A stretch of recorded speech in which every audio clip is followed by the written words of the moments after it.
के মুসলিম উম্মাহ chapter loss অ্যাঞ্জেলেসের একটা আলোচনা সভা ছিল হযরত মুহাম্মদ সাল্লাল্লাহু আলাইহি ওয়াসাল্লামের আদর্শ পরিবার গঠনের উপরে।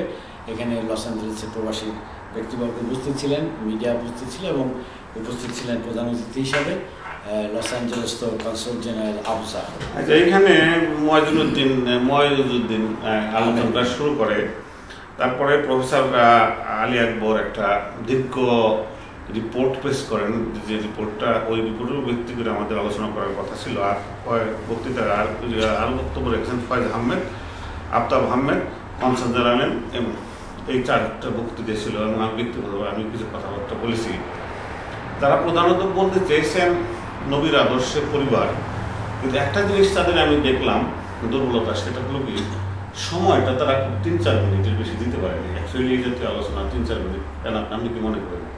না, কিন্তু কথা হচ্ছে যে কি আপনি বলতে চান সেটা জিস্ট আপনি 3-4 মিনিটের মধ্যে হয়তো বলতে পারেন, কিন্তু একই জিনিস ঘুরিয়ে সেমিনার ছিল, সেমিনারে একটু আলোচনা বিস্তারিত হওয়া উচিত। আর একটা প্রবলেম যেটা মুসলিম উম্মাহর, সেটা হলো কি হঠাৎ করে ওরা নবীর নাম শুনে ইমোশনাল হয়ে যায়, ইমোশনাল হয়ে তারা ডিপে যাইতে থাকে।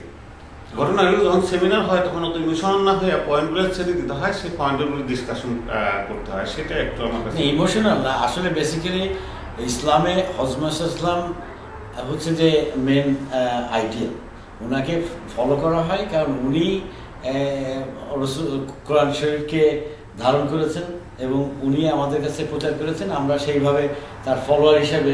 না, সে সবই ঠিক আছে, কারণ মোহাম্মদ ছাড়া তো ইসলাম হয় না, কোরআনও হয় না, সে সব ঠিক আছে। কিন্তু ঘটনা হলো কি যে ওই ওনার আলোচনাটা কিছুটা মডার্ন আলোচনা নিয়ে আসে। তাহলে আমি আপনার সাথে একটা আলোচনা করি। প্রথমে আপনি বলেন যে ফয়েজ সাহেব কি বলেছেন। না, ওনাদের আলোচনা যেটা মেইন প্রবলেম হয়েছে, ফয়েজ সাহেব বলেছেন সেকুলার জিনিসটা, সেকুলার নাকি ধর্মবিরোধী, হুইচ ইজ নট রাইট। যেটা নাকি আপনার কনসাল জেনারেল সাহেব ওটাকে ব্যাখ্যা দিয়েছেন সেকুলার আইডিয়া, উনি মোহাম্মদকে বড় সেকুলার বলছেন এই কারণে সেকুলার মানে কে বলেছেন? ওই কনসাল জেনারেল আবু জাফর সাহেব। Consul general Abu Jafar secular বলেছেন। আবার আমি যেটা শুনলাম যে আনিস বলেছেন হযরত ইসলাম সেকুলার ছিলেন, কিন্তু এখন কোন ভিত্তিতে কোন দৃষ্টিভঙ্গিতে দেখছেন? না, সেকুলার হচ্ছে এই যে কোনো ধর্ম ফ্রিভাবে যারা প্র্যাকটিস করতে পারে। ধরুন একটা that's not the secular, that is the secular actually. Secular সম্বন্ধে যে ধারণা, freedom of speech, freedom of speech is same thing. Freedom of speech means freedom of religion, freedom of secular ডিকশনারিতে আপনি যদি ঘাটেন তো দেখবেন যে ওখানে লেখা আছে যারা খোদায় বিশ্বাস করে না, এই খোদায় বিশ্বাস করে না এই কথাটা শব্দটা ব্যবহার। আচ্ছা, এনিওয়ে যদি এটা থাকে আই ডোন্ট নো, কিন্তু সেকুলার কথাটার যে ব্যাখ্যাটা ওখানে আমি দিয়েছি, যে ব্যাখ্যাটা আপনি রাসূলুল্লাহ সাল্লাল্লাহু আলাইহি ওয়াসাল্লামকে যদি বলেন যে সেকুলার, তাহলে সব রিলিজিয়ন তারা প্র্যাকটিস করতে দিয়েছেন। আইডিয়াটা হচ্ছে যে খ্রিস্টান, হিন্দু, মুসলিম, হোয়াটএভার, আপনাদের রিলিজিয়নটা আপনার নির্বিঘ্নে পালন করবেন, এটাই হলো হযরত মুহাম্মদ নবী সাল্লাল্লাহু আলাইহি ওয়াসাল্লাম এনকারেজ করেছেন। ওইটাই সেকুলার আমরা বলি। কিন্তু আমি শুনলাম আপনি একটা কথা বলেছেন যে এই ইসলাম ধর্মকে বর্তমান সময়ের কন্টেম্পোরারি কথাবার্তা নিয়ে আলোচনা করা, পূর্বের সময়কার কথাবার্তা না টেনে এখনকার কথাবার্তার জন্য বলেছেন, এই ধরনের কিছু কথা। হ্যাঁ, ঘটনা হলে ওরা যায় নবীর রাজত্বটা কেমন ছিল, বর্তমান স্টেটে কম্পিউটার আছে, সমস্যা আছে, ফ্যামিলিগুলো ভেঙে যাচ্ছে, সেই সমস্যাগুলো একটুখানি আলোচনা না। কিন্তু আপনি কি একটা জিনিস দেখছেন না যে এই আপনার কম্পিউটার যুগ বলেন আর সেই যুগ বলেন, প্রিন্সিপাল কিন্তু সেম। প্রিন্সিপাল কি যে আপনার সাথে আমার বনিবনা হচ্ছে, ভেঙে যাচ্ছে, এই জিনিসটা কিন্তু অলওয়েজ দেয়ার। না, দেয়ার ফাইন, কিন্তু আমি সমস্যাটা যে দুইজন কাজ করে, ফ্যামিলিতে দুইজনই কাজ করে, বাচ্চার কাছে কেউ থাকে না বলে বাচ্চাটা খারাপ হয়, এই জিনিসটা অ্যাডজাস্ট করতে হবে। তো নবীর সময় তো হয়তো ওই জাতীয় সমস্যা ছিল না, ওয়াইফ ছিল, একাই থাকতেন, তো ওয়াইফ কাজ করতেন না। কাজে এখন যেহেতু দুজনকে কাজ করতে, কেন কাজ করতে হয়? কাজ করতে হয় কারণ অর্থনৈতিক অনিশ্চয়তা, সেটাই আর কি। তো মনে হয় এইটুকুই এনাফ, নাকি আর কিছু বলতে চান আপনি? না, এই যে জিনিসগুলো তাহলে আজকের আলোচনার ভিতরে হযরত ইসলামের আদর্শে পরিবার গঠন করার জন্য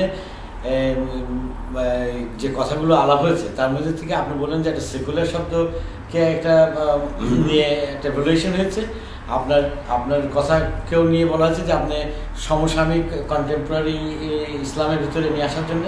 হ্যাঁ, আর একটা জিনিসটা যেটা হলো যে ওরা খুব হোমোসেক্সুয়াল কথাটা বারবার টানেছিলেন, এটা সোসাইটিতে কিছু লোক তো থাকে বিভ্রান্ত, ওদের নিয়ে এত বারবার হোমোসেক্সুয়ালিটি একটা রিলেটিভ টার্ম। কেউ মনে করেন যে এটা জন্মগত, কেউ মনে করে ব্যবহারিক। Well, whatever, a ছোট্ট percentage, very small minor, not even 1%, এদের নিয়ে এত টানা হাসা করে দরকার কি? একটা সমাজ থেকে কিছু বিভ্রান্ত লোক থাকতেই পারে। না, আপনি যদি পারিবারিক গঠনের ব্যাপারে আসেন তখন ওদের ব্যাপারটা আসে, কারণ ন্যাচারাল আর আনন্যাচারাল। আপনি কি মনে করেন সব লোকই একটা রাষ্ট্রের পারফেক্ট হবে? তা তো হবে না। পারফেক্টের কথা বলা হচ্ছে না, বলা হচ্ছে যে পারিবারিক গঠন করতে গেলে পরে আপনার ন্যাচারাল সিস্টেম থাকতে হবে, প্রোডিউসিং সিস্টেম থাকতে হবে। না, আমি হোমোসেক্সুয়ালিটির মধ্যে সাপোর্ট করছি না, কিন্তু ওই দিকে এটা ইম্পর্টেন্স দেওয়া দরকার কি? এটা সো স্মল মাইক্রোস্কোপিক মাইনরিটি।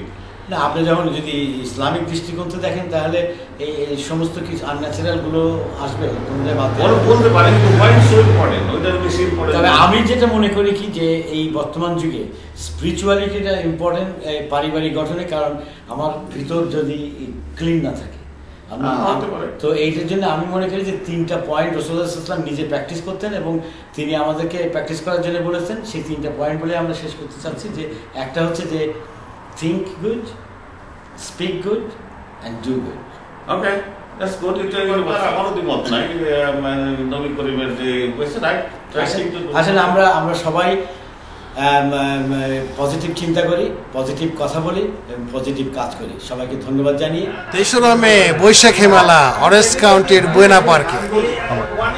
3রা মে বৈশাখী মেলা অরেঞ্জ কাউন্টির বুয়েনা পার্কে। 3রা মে বৈশাখী মেলা অরেঞ্জ কাউন্টির বুয়েনা পার্ক।